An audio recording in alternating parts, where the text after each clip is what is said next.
சாமிகள் கடற்கரையில் உட்காந்து சாவகாசமாக பேசிக்கிட்டு இருந்தாங்களாம்.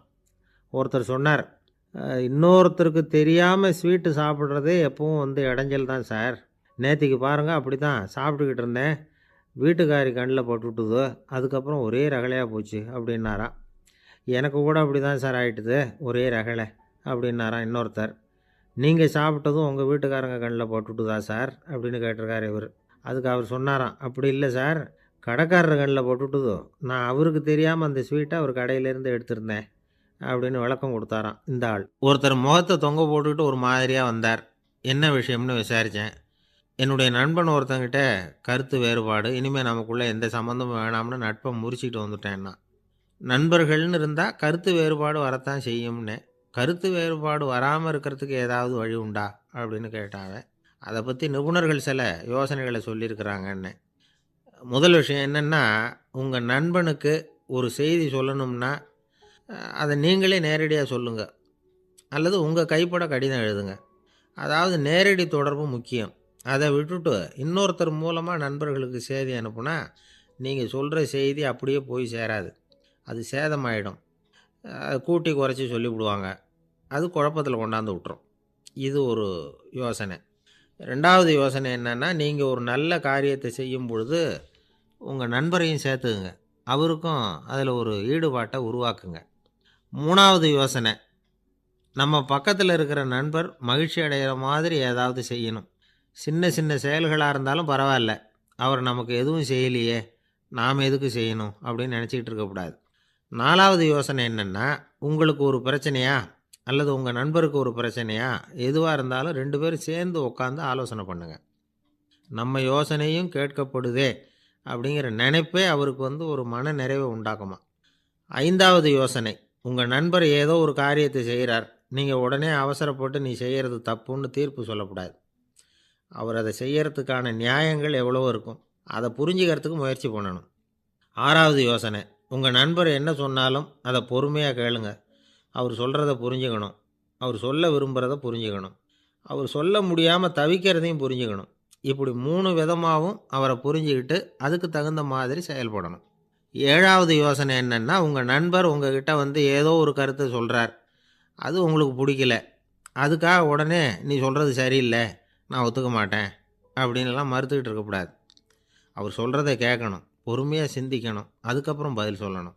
இப்படிலாம் நடந்துக்கிட்டால் நண்பர்களுக்குள்ள கருத்து வேறுபாடு வர்றதுக்கு வாய்ப்பே இருக்காது அப்படின்னு வல்லுநர்கள் தொகுத்து சொல்லியிருக்கிறாங்க இந்த யோசனைகளை. எனக்கு தெரிஞ்ச சில நண்பர்கள் உண்டு, அவங்களுக்குள்ளேயும் கருத்து வேறுபாடுகள் வராமல் இருக்கிறதுக்கு சில நுட்பங்களை கையாளுறது உண்டு. ஒருத்தர் சொன்னார், அந்த டாக்டர் சின்ன வயசுலேருந்து என் கூட பழகினவர், நாங்கள் 2 பேரும் இணை பிரியாத நண்பர்கள். இருந்தாலும் எனக்கு உடம்பு சரியில்லைன்னா நான் அவர்கிட்ட வைத்தியம் பார்த்துக்க மாட்டேன் அப்படின்னார் ஒருத்தர். ஏன் அப்படின்னு கேட்டேன். எங்கள் நட்பு கெட்டுப்போடக்கூடாது இல்லையா, அதனால தான் அப்படின்னாரு இவர்.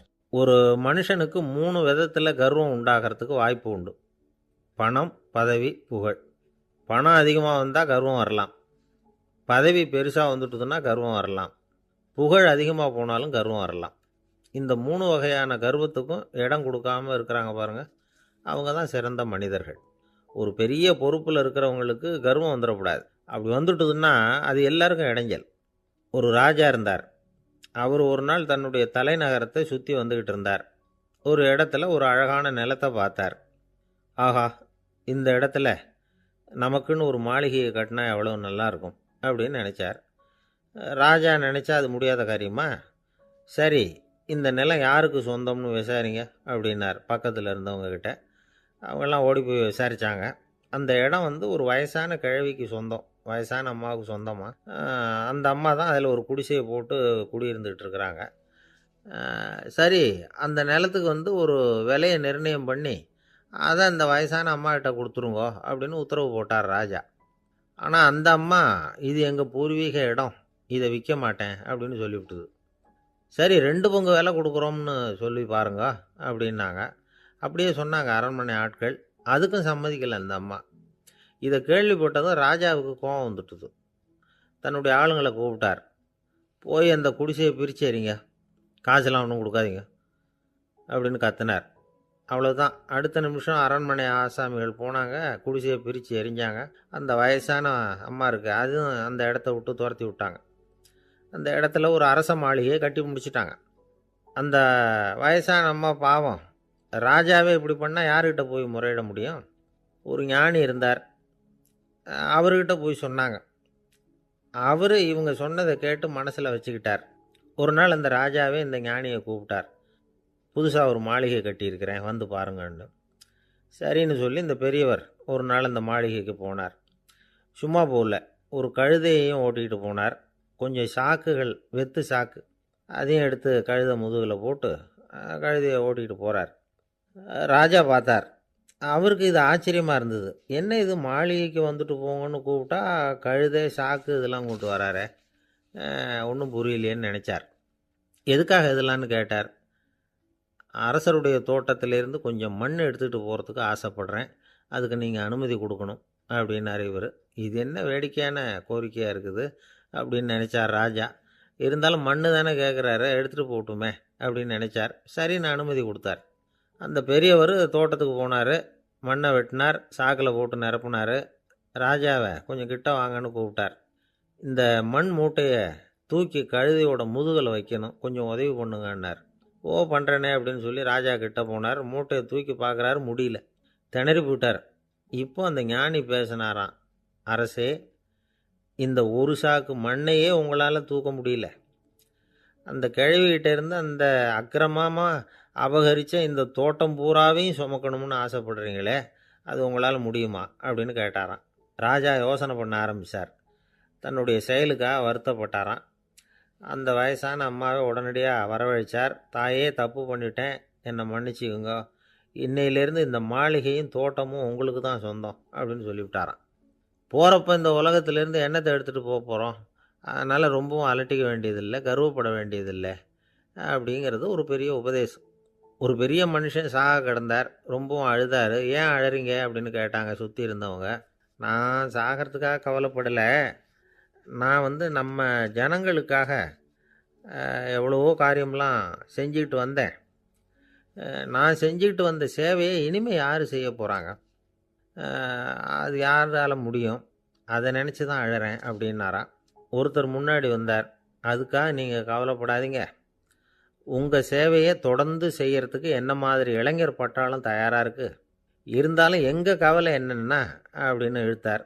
என்ன சொல்லுங்கன்னு கேட்டார் அவர். நீங்கள் இது வரைக்கும் என்ன சேவை செஞ்சுக்கிட்டு வந்தீங்க, அதுதான் எங்களுக்கு இன்னமும் புரியாத புதிராக இருக்குது அப்படின்னாராம் அவர். இந்த காலத்து புள்ள ஒருத்தன் தன்னோட அப்பாவை பார்த்து சொன்னான். அப்பா, நான் உனக்கு உதவி செய்யலாம்னு நினைக்கிறேன், என்ன உதவி செய்யணும்னு சொல்லு அப்படின்னா. நீ சும்மா இருந்தால் அதுவே எனக்கு செய்கிற பெரிய உதவிடா அப்படின்னார் அப்பா. சும்மா இருக்கிறதும் ஒரு உதவி தான், அது மாதிரி மௌனமும் ஒரு சமூக சேவை தான் அப்படிங்கிறார் காஞ்சி பெரியவர். நமக்கு 5 புலன்கள் இருக்குது, மெய், வாய், கண், மூக்கு, செவி. இந்த 5லேயும் அதிகப்படியான வேலை எதுக்குன்னு நினைக்கிறீங்க? வாய்க்கு தான். ஏன்னா அதுக்கு 2 வேலை. இப்போ கண்ணுக்கு பார்க்குறது மட்டும்தான் வேலை, காதுக்கு கேட்குறது மட்டும்தான் வேலை, மூக்குக்கு வாசனை அறியறது தான் வேலை, உடம்புக்கு உணர்றது மட்டும்தான் வேலை. ஆனால் வாய் அப்படி இல்லை, அதுக்கு 2 வேலை, சாப்பிட்றதும் அதுதான், பேசுகிறதும் அதுதான். அதாவது வாய் ஒன்று தான் கர்மேந்திரியமாகவும் இருக்குது, ஞானேந்திரியமாகவும் இருக்குது அப்படின்னு சொல்லுவாங்க. சாப்பாட்டில் உட்காந்தா எந்தெந்த ஆகாரம் என்னென்ன ருசின்னு அறிவிக்கிற வேலையும் செய்யுது. சபையில் உட்காந்தா பாடுறது, பேசுறது, சிரிக்கிறது, இது மாதிரியான வேலையும் செய்யுது. இன்னொரு வித்தியாசம், கண்ணு, காது, மூக்கெல்லாம் ஸ்ட்ரெயின் பண்ணிக்கிட்டு வேலை செய்கிறதில்ல. ஒரு ரோஜா பூ பார்த்தா உடனே மூக்கு அப்படியும் இப்படியும் அசைய ஆரம்பிக்கிறதில்ல. ஒரு சங்கீதத்தை கேட்ட உடனே காது ஆட ஆரம்பிக்காது. ஆனால் வாய் அப்படி இல்லை, அது பேசினாலும் சரி சாப்பிட்டாலும் சரி அசைஞ்சு தான் ஆகணும். ஆக மற்றதை விட வாய்க்கு வேலை ஜாஸ்தின்னு தெரியுது. சாப்பிட்றது, பேசுறது அப்படின்னு 2 காரியம் அதுக்கு. இப்படி 2 காரியம் இருக்கிறதுனால அது 2யும் பாதியாக குறைச்சிக்கணுங்கிறது கடவுள் அபிப்பிராயமாக இருக்கணும் அப்படிங்கிறார் காஞ்சி பெரியவர். ஆனால் இப்போ நாம் அப்படியே நடந்துக்கிறோம், அதுக்கு நேர்மாறாக நடந்துக்கிறோம். நாம் சாப்பிட்றதும் அதிகம், பேசுகிறதும் அதிகம், 2 வேலையையும் தேவைக்கு அதிகமாகவே செய்கிறோம். வாய் தான் ரொம்ப ஓவர் ஒர்க்குடு. அதுக்கு ஓய்வு கொடுத்தா உடம்பும் நல்லாயிருக்கும், உலகமும் நல்லாயிருக்கும். மௌன விரதம் இருக்கிறதெல்லாம் எதுக்காக நினைக்கிறீங்க? இதுக்காக தான். இந்த காலத்தில் மௌனமாக இருக்கிறவங்கெல்லாம் மகத்தான தொண்டு செய்கிறாங்க அப்படின்னு தான் சொல்லணும். சத்தம் அதிகமாக போய் தான் சவுண்டு பொல்யூஷன் வருது. அது மட்டும் இல்லை, மௌனமாக இருந்தால் சண்டை சச்சரவே வராது. மௌனம் கலக நாஸ்தி. ஆக இதுவும் ஒரு சமூக சேவை தான். நமக்கு தான் வாய் இருக்குதேங்கிறதுக்காக வசமாக சாப்பிட்றதும் தப்பு, வளவளன்னு பேசுகிறதும் தப்பு. ஒரு கருத்தை சொல்கிறதுக்கு ஒரே ஒரு சொல்லு போதும் அப்படின்னு இருக்கும்பொழுது 2 சொற்களை செலவு பண்ணாதே. எவ்வளவு சொன்னாலும் அதனால் ஒரு பயனும் விளையாது அப்படின்னு தெரிய வருமேயானால் அந்த ஒரு சொல்லையும் விரயம் பண்ணாதே அப்படிங்கிறார் ஒரு அறிஞர். எல்லா குணங்கள்லேயும் மௌனம்தான் சிறந்தது அப்படிங்கிறார் ஒருத்தர். மௌனமாக இருக்கிறது மூலமாக மற்றவர்கள் குறைகளை நம்மால் தெரிஞ்சுக்க முடியும். அதே சமயத்தில் நம்மக்கிட்ட இருக்கிற குறைகளை மற்றவங்களுக்கு தெரியாமல் மறைச்சிக்கவும் முடியுங்கிறார் அவர். உண்மைதானே?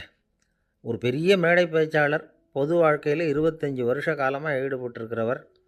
அவர் மனைவி ஒரு நாள் சொன்னாங்க, எங்கள் வீட்டுக்காரர் 25 வருஷ காலமாக பொது வாழ்வில் ஈடுபட்டிருந்தா கூட இந்த மாதம் 10ஆம் தேதியிலேருந்து தான் மக்களுக்கு சேவை செய்ய ஆரம்பிச்சிருக்கார் அப்படின்னாங்க ரொம்ப பெருமையாக. 10ஆம் தேதிக்கு அப்படி என்ன விசேஷம் அப்படின்னு கேட்டோம். அன்னையிலேருந்து தான் அவர் மேடையில் பேசுகிறத நிறுத்தினார் அப்படின்னாங்க அந்த அம்மா.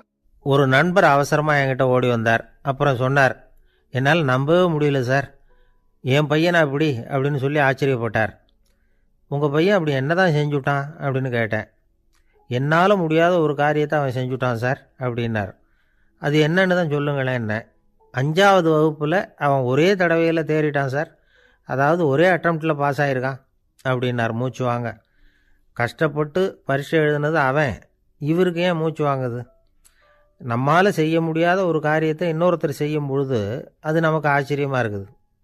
சர்க்கஸ் பார்க்குறோம், ஒருத்தர் அந்த இடத்துல தொங்குறார், அது நமக்கு ஆச்சரியம். ஏன்னா அது நம்மால் முடியாத காரியம். நம்மால் முடியாத ஒன்றை அடுத்தவர் எளிதாக செய்யும் பொழுது நாம் மருள்வது இயற்கை. இதை தான் தொல்காப்பியம் மருட்கை அப்படின்னு சொல்லுது. இந்த வியப்பு இருக்குதே, இது 4 வகையில் ஏற்படுறதாக தொல்காப்பியம் சொல்லுது. அது என்ன 4 வகை? முதல் வகை எப்படின்னா, புதுமையான அரிய செயல்களை செய்கிறது. 2வது வகை என்னென்னா பெரும் செயல்களை செய்கிறது. 3வது வகை என்னென்னா மிக நுட்பமான செயல்களை செய்கிறது. 4வது வகை என்னென்னா ஆக்கம் தரும் செயல்களை செய்கிறது. புதுமை, பெருமை, சிறுமை, ஆக்கமோடு மதினம் சாலா மருட்கை 4 அப்படிங்கிறது தொல்காப்பியம். இன்றைக்கி விஞ்ஞானம் புதுசு புதுசாக எதையோ கண்டுபிடிக்குது. ஆரம்பத்தில் அது ஆச்சரியமாக இருக்குது, அப்புறம் அது நமக்கு பழகி போடுது. வானொலி பெட்டி புதுசாக வந்தப்போ ஒரு பெட்டி பேசுதுங்கிறது எவ்வளோ பெரிய ஆச்சரியம். இப்போ யாரும் அதை ஆச்சரியமாக பார்க்குறதில்ல. மதினம் சாலா மருட்கை அப்படின்னு ஒரு சொற்றொடர் வருது பாருங்க. அதில் கருத்தாழம் உண்டு. எதை பற்றியும் போதுமான அளவு புரிந்து கொள்ளாத போது ஒருத்தர் ஆச்சரியப்படுறார். புரிந்து கொண்ட பிறகு ஆச்சரியம் மறைஞ்சு போடுது. மிக நுட்பமான செயல்களும் நம்ம ஆச்சரியப்பட வைக்கும். ஒரு அரிசியில் ஒரு திருக்குறள் எழுதி காட்டுறாங்க, ஒரு முட்டை ஓட்டுக்குள்ளே ஓவியம் தீட்டி காட்டுறாங்க. கருங்கல் சிற்பங்களில் எவ்வளவு நுட்பமான வேலைப்பாடுகளை எல்லாம் பார்த்து ஆச்சரியப்படுறோம். இது மாதிரி ஆக்கப்பூர்வமான அரிய செயல்களை செய்கிறது கூட வியப்பை உண்டு பண்ணும். குப்பை கூலங்களை கூட வாழ்க்கைக்கு பயன்படுகிற பொருளாக மாற்றுகிறவர்கள் இருக்காங்க. அவர்களுடைய செயல் வியப்பு அளிக்குது. இடைக்காட்டு சித்தர் பாடின 30 நூலில் வர்ற ஒரு பாடல், ஆற்றல் பிறர் அறிதலின் அகம் கிளர்வு உறுதலின் கற்று அறி பாணர் கெழுமிய கோடலின் தோற்றம் உருகவே போற்றல் சால் வியப்பே. ஒருத்தருடைய ஆற்றல் தெரியாமல் இருந்தது, அவருடைய அரிய செயலை பார்க்கும் பொழுது வியப்பாக இருந்தது, மனசுக்குள்ள கிளர்ச்சி. பாவலர்கள் இவர்களுடைய புகழை பாடி மற்றவர்களும் தெரிந்து கொள்ளுமாறு செய்கிறார்கள் அப்படிங்கிறது தான் ஒரு யதார்த்தமான உண்மை. ஆக எல்லா வகையிலும் மக்கள் தங்களுடைய வாழ்க்கையில் முன்னேறுவதற்கான வழிகாட்டுகிற ஒரு மெய்ப்பாடு தான் வியப்புங்கிறது. இந்த காலத்தில் நம்ம எப்படியெல்லாம் ஆச்சரியப்பட வைக்கிறாங்க. ஒரு ஆளை பிடிச்சி ஜெயிலில் கொண்டு வந்தாங்க. ஜெயில் அதிகாரி அவனை ரொம்ப ஆச்சரியமாக பார்த்தாராம். இவன் கேட்டான், ஏன் சார் அப்படி பார்க்குறீங்க, நான் இப்போ இங்கே வர்றது உங்களுக்கு ஆச்சரியமாக இருக்குதா அப்படின்னு கேட்டிருக்கான். இதுக்கு ஜெயில் அதிகாரி சொல்லியிருக்கார், நீ இப்போ இங்கே வந்ததில் எனக்கு ஒன்றும் ஆச்சரியம் இல்லைப்பா, ஏற்கனவே நீ இங்கேருந்து விடுதலையாகி போய் 6 மாதம் ஆச்சு, இவ்வளவு லேட்டாக வர்றியே அதுதான் எனக்கு ஆச்சரியமாக இருக்குது அப்படின்னாராம். ஒருத்தர் ஒரு தவறு செஞ்சு விட்றாருன்னு வச்சுக்கோங்க, உடனே நீ செஞ்சது தவறு அப்படின்னு சொல்கிறது ஒரு வகை. அதுக்கு பதிலாக எது சரின்னு அவர் புரிந்து கொள்ள உதவி செய்கிறது இன்னொரு வகை. இந்த 2வது வகை இருக்குது பாருங்கள், நிர்வாக இயலில் இது ரொம்ப முக்கியம். அலுவலகத்தில் வேலை பார்க்குற ஒருத்தர் முக்கியமாக தெரிஞ்சுக்க வேண்டியது என்ன தெரியுமா? சக ஊழியர்கள்கிட்ட எப்படி பழகணும், மேலதிகாரிகள்கிட்ட எப்படி பழகணும், தனக்கு கீழே வேலை செய்கிறவங்க கிட்ட எப்படி பழகணும், வாடிக்கையாளர்கள்கிட்ட எப்படி பழகணும், இவங்க எல்லார்கிட்டையும் செம்மையான உறவை ஏற்படுத்திக்கிறது எப்படி, இதையெல்லாம் சொல்லிக் கொடுக்குற பாடம் தான் இன்டர் பர்சனல் ஸ்கில், திறமையான உறவு அப்படிங்கிறது. எந்த வேலையில் இருந்தாலும் சரி, இந்த உறவுகளை வளர்க்கும் திறன் உள்ளவங்க சீக்கிரம் முன்னுக்கு வந்துடுறாங்க. மற்றவங்க கிட்ட உறவை பலப்படுத்திக்கிறது எப்படி அப்படின்னு தெரிஞ்சுக்கிட்டோம்னா எந்த ஒரு தடையையும் சுலபமாக தாண்டி செய்கிற தொழிலில் முன்னுக்கு வந்துடலாம். ஹார்வர்டு பல்கலைக்கழகத்தில் ஒரு கணக்கெடுப்பு பண்ணி பார்த்தாங்களாம். பார்க்குற வேலையில் எது மாதிரி குணாதிசயம் உள்ளவங்க வேகமாக முன்னுக்கு வர்றாங்க அப்படின்னு தெரிஞ்சுக்கிறதுக்காக இந்த கணக்கெடுப்பு. வெவ்வேறு துறையில் வேகமாக முன்னுக்கு வந்திருக்கிற பல பேரை சந்தித்து இந்த சர்வேயை நடத்தியிருக்கிறாங்க. அவங்க கண்டுபிடிச்சி சொல்லியிருக்கிற உண்மை என்ன தெரியுமா? ஒருத்தர் ஒரு வேலையில் இருந்தால் அது சம்பந்தப்பட்ட சப்ஜெக்ட் பற்றிய அறிவு 35% இருந்தால் போதுமா. ஆனால் உறவுகளை வளர்க்கக்கூடிய திறன், இன்டர் பர்சனல் ஸ்கில்லு 65% வேணும். இப்படி உள்ளவங்க சீக்கிரம் முன்னுக்கு வந்துடுறாங்களாம். அதனால் ஒருத்தருக்கு வேலை சரியாக புரியலைன்னா கூட விவரமாக மற்றவங்க கிட்ட பழகிறது எப்படின்னு புரிஞ்சால் போதும், அவர் முன்னுக்கு வந்துடலாம். அலுவலகங்களில் மட்டும் இல்லை, எல்லா இடங்கள்லையும் இது ரொம்ப முக்கியம். வீட்டுக்குள்ளேயும் இது ரொம்ப முக்கியம், வீட்டுக்கு வெளியேயும் இது முக்கியம். அடுத்தவங்க கிட்ட பழகிறது எப்படிங்கிறத தெரிஞ்சுக்காதவன் வாழ்க்கையில் முன்னேற முடியாது. இன்னைக்கு ஆயுதங்களால் காயப்படுத்தி கொள்ளுகிறவர்களை விட வார்த்தைகளால் காயப்படுத்தி கொள்ளுகிறவர்கள் தான் அதிகம். பெரியவங்க என்ன சொல்கிறாங்க தெரியுமா? நீங்கள் இந்த பூமியில் பிறந்ததன் அர்த்தம் பூர்த்தி ஆகணும்னா அடுத்தவங்களுக்கு உதவி பண்ணுங்க. அடுத்தவங்களுக்கு உதவி செய்ய முடியாவிட்டால் கூட பரவாயில்லை, ஆனால் யாரையும் புண்படுத்தி விடாதீங்க அப்படின்னு சொல்கிறாங்க. எனக்கு தெரிஞ்ச ஒருத்தர் ஒரு அலுவலகத்தில் வேலை பார்க்குறார். அவர் சொல்லுவார், எனக்கு இந்த இன்டர் பர்சனல் ஸ்கில் ரொம்ப அதிகம் சார். சக ஊழியர்கள்கிட்ட ரொம்ப சுமூகமாக நடந்துக்குவேன். என் கூட வேலை பார்க்குற ஒருத்தருக்கு ஏதாவது ஒரு கஷ்டம்னா அந்த சமயத்தில் அவர் செய்ய வேண்டிய வேலையை நான் செஞ்சுருவேன் சார் அப்படிம்பார். நான் அவர்கிட்ட சமீபத்தில் அப்படி ஏதாவது செஞ்சுருக்கீங்களா அப்படின்னு கேட்டேன். செஞ்சுருக்கேன் சார். போன வாரம் புதன்கிழமை ஆஃபீஸில் என் பக்கத்து சீட்டுக்காரருக்கு வயிற்று வலி. உடனே நான் மெடிக்கல் லீவ் போட்டுவிட்டு எங்கள் வீட்டுக்கு போயிட்டேன் சார் அப்படின்னார். ஒரு அம்மா தெருவில் உட்காந்து என்னத்தையோ தேடிட்டு இருக்கிறாங்க. அந்த அம்மா ஒரு சூஃபி ஞானி. அவங்க பேர் என்னென்னா ரபியா அல் அடாவியா. அந்த அம்மாவுக்கு கண் கூட தெளிவாக தெரியாது. அந்த பக்கமாக வந்த சில பேர் இவங்களுக்கு உதவி செய்கிறதுக்காக வந்தாங்க. என்ன தேடிகிட்டு இருக்கிறீங்க அப்படின்னு கேட்டாங்க. இதுக்கு அந்த அம்மா, அந்த கேள்வி அவ்வளோ முக்கியத்துவம் இல்லை, நான் தேடிகிட்டு இருக்கிறேன், உங்களால் முடிஞ்சால் எனக்கு உதவி பண்ணலாம் அப்படின்னாங்களாம். உதவி செய்ய வந்தவங்களுக்கு ஆச்சரியம். எதை தேடுறோங்கிறது தெரியாமல் இப்படி ஏன் நேரத்தை செலவழிக்கிறீங்க, நாங்கள் எப்படி உங்களுக்கு உதவ முடியும், எங்களுக்கு ஒன்றும் புரியலையே அப்படின்ட்டுருக்காங்க. சரி, உங்களை திருப்தி பண்ணுறதுக்காக சொல்கிறேன், ஒரு குண்டூசி தொலைஞ்சி போச்சு, அதை தேடுறேன் அப்படின்னாங்களாம் அந்த அம்மா. அதுக்கப்புறம் இவங்களும் சேர்ந்து தேட ஆரம்பிச்சிட்டாங்க. கொஞ்ச நேரம் ஆச்சு, ஒன்றும் கிடைக்கல. உதவி செய்ய வந்தவங்களும் அழுத்து போட்டாங்க. அப்புறம் கேட்டாங்க, இதோ பாருங்கம்மா, இது ரொம்பவும் பெரிய தெரு, அகலமான தெரு, அதனால் குறிப்பாக நீங்கள் எந்த இடத்துல அந்த குண்டூசியை தொலைச்சிங்க அதை சொல்ல முடியுமான்னாங்களாம். இதுக்கு அந்த அம்மா, நீங்கள் மறுபடியும் அர்த்தமில்லாத கேள்வியை கேட்குறீங்க, உங்கள் கேள்விக்கும் நான் தேடுறதுக்கும் என்ன சம்மந்தம்னாங்களாம். இதை கேட்டதும் அவங்க ஒரு மாதிரி ஆயிட்டாங்க. என்னம்மா நீங்கள் பைத்தியம் மாதிரி பேசுகிறீங்க அப்படின்னாங்களாம். சரி, உங்களை மறுபடியும் திருப்திப்படுத்துறதுக்காக சொல்கிறேன், அதை நான் எங்கள் வீட்டில் தொலைச்சிட்டேன் அப்படின்னாங்களாம். அப்புறம் எதுக்காக இங்கே வந்து தேடிட்டு இருக்கிறீங்க அப்படின்னு கேட்டிருக்காங்க. ஏன்னா இங்கே தான் வெளிச்சம் அதிகமாக இருக்குது, அங்கே வீட்டுக்குள்ளே இருட்டாக இருக்குது, அதனால் இங்கே வந்து தேடுறேன், வெளிச்சம் உள்ள இடத்துல தானே தேட முடியும் அப்படின்னாங்களாம் அந்த ஞானி. இந்த கதைக்கு என்ன அர்த்தங்கிறத பெரியவங்க சொல்கிறாங்க. அதாவது இந்த தேடுதல்ங்கிறது ஒரு வியாதி. அது நம்ம சதா அலைய வைக்கும், பைத்தியமாக மாற்றுறதுக்கு முயற்சி பண்ணோம். ஒரு காலம் அது நிறைவு அடையவே அடையாது. வாழ்வுங்கிறது ஒரு புரிந்து கொள்ள முடியாத சதா இயங்கி கொண்டிருக்கிற ஒரு செயல். அதுக்கு ஆரம்பமும் இல்லை, முடிவும் கிடையாது. எதையோ தேடணும் அப்படிங்கிற உந்துதல் நமக்குள்ளே இருக்கும். ஆனால் குறிப்பாக எதை தேடிட்டு இருக்கிறோம் அப்படிங்கிறது புரியாது. அப்படி ஏதாவது ஒன்றை தேடி அடைஞ்சிடுறோம்னு வச்சுக்கோங்க, உடனே ஒரு அதிருப்தி வந்துடும். அதனால் வாழ்க்கைங்கிறது சலிப்பு நிறைந்தது அப்படிங்கிற எண்ணத்தை உண்டாக்கிக்கிறோம். ஒன்று அடைஞ்சதுக்கு அப்புறம் இன்னொன்று தேட ஆரம்பிச்சிருவோம்.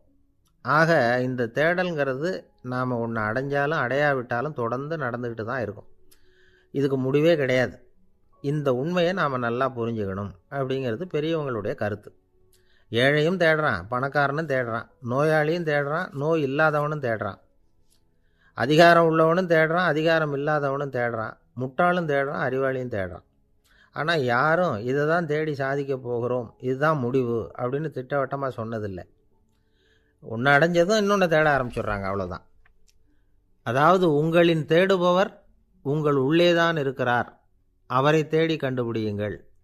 இதுதான் ஞானிகள் நமக்கு சொல்லுகிற ஒரு ஆலோசனை. நம்மால் ஒருத்தன் ஜெயிலில் இருந்தான். இன்னொரு கைதி அவனை பார்த்து கேட்டான், ஏன்பா உன்னை பார்க்குறதுக்கு வெளியிலேருந்து யாருமே இங்கே வர்றது இல்லையே, உனக்கு சொந்தக்காரங்களே கிடையாதா அப்படின்னு கேட்டானா. ஏன் இல்லை, எனக்கு சொந்தக்காரங்க நிறைய பேர் உண்டு, அவங்க என்னை பார்க்க வராததுக்கு காரணம் வேற அப்படின்ட்டுருக்கான் இவன். என்ன காரணம்னு கேட்டான் அவன். அதுக்கு இவன் சொன்னானா, அதுக்கு என்ன காரணம்னா அவங்க எல்லாரும் இங்கே உள்ளேயே இருக்கிறாங்க அப்படின்னானா. ஒரு சீன தேசத்து அரசர் இருந்தார். அவருக்கு வயசாயிட்டுது. அவருக்கு அடுத்தபடியாக அவருடைய புள்ள பட்டத்துக்கு வரணும், ஆட்சி பொறுப்பை ஏற்றுக்கணும்.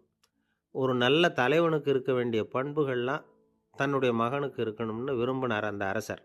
அதனால் இளவரசனை பக்கத்தில் இருந்த ஒரு குரு கிட்ட அனுப்புனார். இளவரசன் அவர்கிட்ட போய் சேர்ந்தான். அந்த குரு என்ன பண்ணார் தெரியுமா, இவனை பார்த்து சொன்னார், இதை பாருப்பா, நீ என்ன பண்ணுற, இப்போவே பக்கத்தில் இருக்கிற காட்டுக்கு போ, நடு காட்டில் போய் ஒரு இடத்துல உட்காந்துக்கோ, அங்கே என்னென்ன சத்தம்லாம் உன் காதில் விழுதுன்னு கவனித்து கேளு, உன் காதில் விழுந்த ஓசைகள் என்னென்னங்கிறத என்கிட்ட வந்து சொல்லு, அதுதான் எனக்கு தெரியணும், உனக்கு வேலையும் அதுதான் அப்படின்னு சொல்லி அனுப்பி வச்சுட்டார். இளவரசன் காட்டுக்கு போனான். குரு சொன்னபடியே ஒரு இடத்துல உட்காந்து கவனித்து கேட்டான். அதுக்கப்புறம் குருக்கிட்ட திரும்பி வந்தான். என்னென்ன சத்தம்லாம் கேட்ட அப்படின்னு கேட்டார் குரு. குருவே, காட்டில் நான் பறவைகள் சத்தம்லாம் கேட்டேன், மிருகங்களின் ஓசையையும் கேட்டேன், இதை தவிர இடி மின்னல் மழை இதுகளோட சத்தத்தையும் கேட்டேன் அப்படின்னா.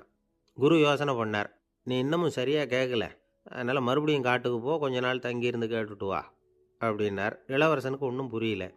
இருந்தாலும் குருவின் கட்டளையாச்சே, மறுக்க முடியுமா? உடனே அவன் மறுபடியும் காட்டுக்கு போனான். ஒரு இடத்துல உட்காந்தான். கொஞ்ச நேரம் உன்னிப்பாக கவனித்து கேட்டான். சில நாள் கழித்து குருக்கிட்ட திரும்பி வந்தான். குருவே, இந்த தடவை சில துல்லியமான சத்தங்களை எல்லாம் கேட்டான். தேனீ பறக்கிற சத்தம், நீரோடையின் மெல்லிய ஓசை, இதெல்லாம் கேட்டேன்னா. குரு சிரித்தார். நீ மறுபடியும் காட்டுக்கு போ, இன்னும் சில நாள் அங்கே இரு, முழுமையாக கவனமாக கேட்டுக்கிட்டு வா அப்படின்னு சொல்லி அனுப்பி வச்சுட்டார். இளவரசனுக்கு குழப்பம் அதிகமாயிட்டுது. ஒன்றுமே புரியல. மறுபடியும் காட்டுக்கு போனான். மௌனமாக ஒரு இடத்துல உட்காந்துட்டான். அப்படியே தியானத்தில் ஆழ்ந்துட்டான். சில நாளில் அவனுக்கு இதுவரை கேட்காத ஓசைகள்லாம் கேட்க ஆரம்பிச்சிட்டுது. இதைத்தான் நான் கேட்கணும்னு என்னுடைய குரு எதிர்பார்த்துருக்கிறாருங்கிறத புரிஞ்சுக்கிட்டான். உடனே குருக்கிட்ட ஓடனான். குருவே, இந்த தடவை காதுகளுக்கு கேட்க முடியாத சில ஓசைகளை கூட என்னால் உணர முடிஞ்சுது.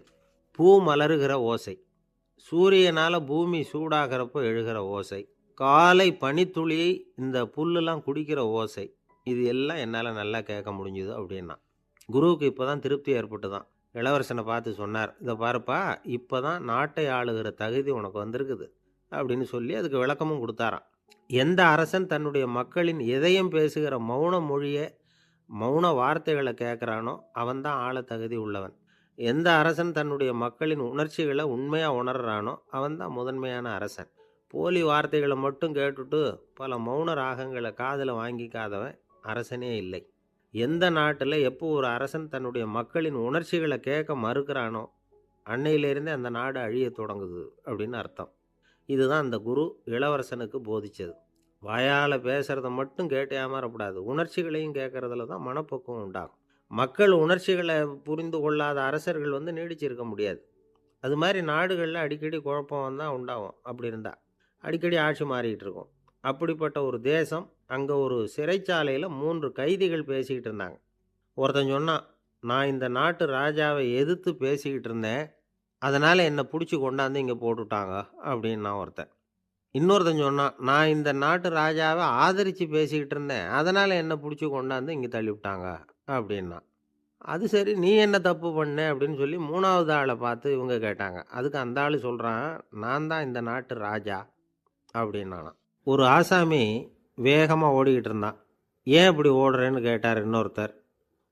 அங்கே ஒரு ஆள் அடிபட்டு கிடக்குறான், அதை பார்த்தேன், உடனே ஓடுறேன்னா. எங்கேன்னு கேட்டார். ஆஸ்பத்திரிக்குன்னா. ஒரு ஆள் அடிபட்டு கிடக்கிறத பார்த்தா உடனடியாக நாம் செய்ய வேண்டியது முதல் உதவி, அதுக்கப்புறம் தான் ஆஸ்பத்திரி. இன்றைக்கி விபத்துங்கிறது சர்வசாதாரணமாக நடந்துக்கிட்டு இருக்குது. வாகன விபத்து, வெடிகுண்டு விபத்து, தீ விபத்து, கட்டடம் சரியறது, பூகம்பம், இப்படி நிறைய நடக்குது. ஒரு விபத்தை பார்த்துட்டா நம்மளில் பல பேர் நமக்கு என்னத்துக்கு வம்புன்னு ஒதுங்கி போயிடுறதும் உண்டு. சில பேர் துணிஞ்சு கிட்ட போய் உதவி செய்கிறதும் உண்டு. அப்படி உதவி செய்ய நினைக்கிறவங்களுக்கு உபயோகப்படுற தகவல் இது. விபத்தில் காயமடைஞ்சவங்களை 3 பிரிவாக பிரிக்கலாமா. முதல் வகை கொஞ்சம் சீரியஸானது, உயிருக்கு உடனே ஆபத்து தரக்கூடியது. மூளை காயம், முகம், கழுத்து காயங்கள், இருதயம், நுரையீரல் காயங்கள், வயத்தில் உள்ளுறுப்பு காயங்கள், அதிகப்படியான இரத்தப்போக்கு, இதனால எல்லாம் பாதிக்கப்பட்டிருந்தால் அது முதல் வகை அப்படின்னு நாமளே மனசுக்குள்ளே முடிவு பண்ணிக்கணும். இவங்களுக்கெல்லாம் உடனடியாக முதல் உதவி கொடுக்கணும். தாமதப்படுத்தாமல் ஆஸ்பத்திரிக்கு கொண்டுகிட்டு போயிடணும். இப்படி கொஞ்சம் எச்சரிக்கையாக நடந்துக்கிட்டால் அவங்களில் பல பேரை காப்பாற்றி போடலாம். 2வது வகை எப்படின்னா, முதல் உதவி விரைவாக கிடைச்சா உயிர் பிழைக்கக்கூடிய மார்பு காயங்கள், கைகால் எலும்பு முறிவு, இடுப்பு முதுகெலும்பு காயம், சீரான இரத்த சேதம், இப்படிப்பட்டவங்களை 2வது வகையாக பிரிக்கணும். ஆபத்து இல்லாத சிராய்ப்புகள், சிறு காயங்கள், இரத்த உறைவுகள், இதனால் பாதிக்கப்படுறவங்க 3வது வகை. ஒருத்தர் தலையில் அடிபட்டு நினைவு விழுந்துட்டார்னு வச்சுங்க, அவருக்கு வாந்தி வர்றதுனால புறையேறி மூச்சு அடைப்பு உண்டாகும். இப்படி ஆகாமல் இருக்கிறதுக்காக தலையை ஒரு பக்கமாக சாய்ச்சி வைக்கலாம். நாடி துடிப்பையும் இதய துடிப்பையும் தொட்டு பார்க்கணும். அது குறைஞ்சிருந்தாலும் சரி, நின்று இருந்தாலும் சரி, அவர் மார்பை நிமிஷத்துக்கு 80 தடவை உள்ளங்கையால் அழுத்தி இதய துடிப்பை மீட்கிறதுக்கு உதவி பண்ணணும். கழுத்தில் காயம்பட்டாலும் ஆபத்து அதிகம். கழுத்துக்கு அடியில் ஒரு துண்டை மடித்து வைக்கலாம். 2 பக்கமும் சின்ன தலையணை அல்லது துணி மடிப்புகளை வச்சு கழுத்தை அதிகமாக அசையாமல் பார்த்துக்கலாம். முதுகெலும்பு முறிஞ்சிருக்குமோ அப்படிங்கிற சந்தேகம் இருந்ததுன்னா அவரை அதிகமாக அசைய விடக்கூடாது. அதிகமாக அசைஞ்சால் தண்டு இடத்துல பாதிப்பு ஏற்பட்டு கை கால் விளங்காமல் போயிடும். அவரை ஒரு கனமான போர்வை இல்லைன்னா பாயில் படுக்க வச்சு 4 பேர் மெதுவாக தூக்கி மருத்துவ உதவிக்கு அனுப்பி வைக்கலாம்.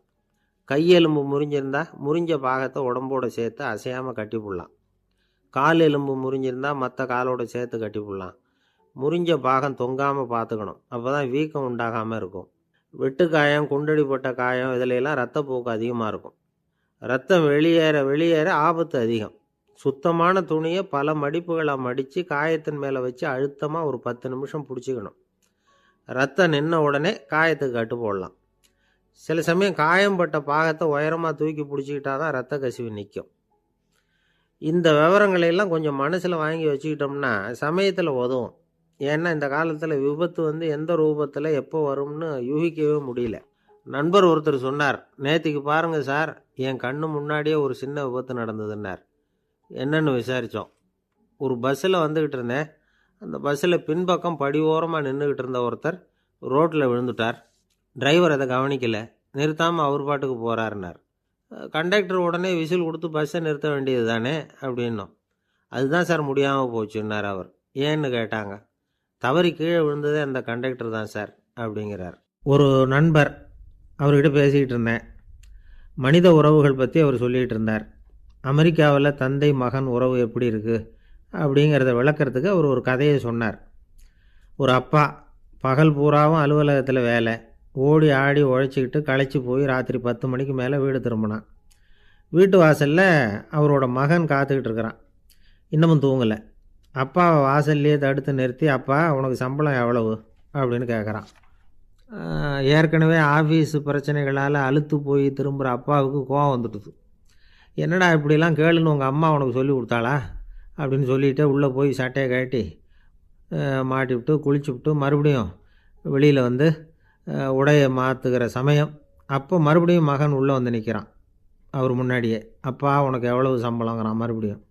அப்பாவுக்கு எரிச்சல் அதிகமாகிட்டுது. மணிக்கு $20 போதுமா அப்படின்னார். அப்படின்னா எனக்கு ஒரு $10 தர முடியுமான்னா மகன். இதுக்கு தான் என் சம்பளம் எவ்வளவுன்னு கேட்டியா? 2ஆம் வகுப்பு படிக்கிற உனக்கு எதுக்குடா $10? அப்படின்னு கத்திவிட்டு தொலைக்காட்சி பெட்டியின் முன்னாடி போய் உட்காந்துக்கிட்டு ஏதோ நிகழ்ச்சியை பார்க்க ஆரம்பிச்சிட்டார். கொஞ்ச நேரம் கழித்து மறுபடியும் மகன் வந்து நிற்கிறான். அப்பா ப்ளீஸ் எனக்கு ஒரு $10 கொடுக்க முடியுமா? மகனுடைய கண்களில் கண்ணீர். என்னடா அவன் கண்ணீரை காட்டி காரியம் சாதிக்கலாம்னு பார்க்குறியா? ஒரு காசு கூட கொடுக்க மாட்டான் போ அப்படின்னு விரட்டி விட்டான்.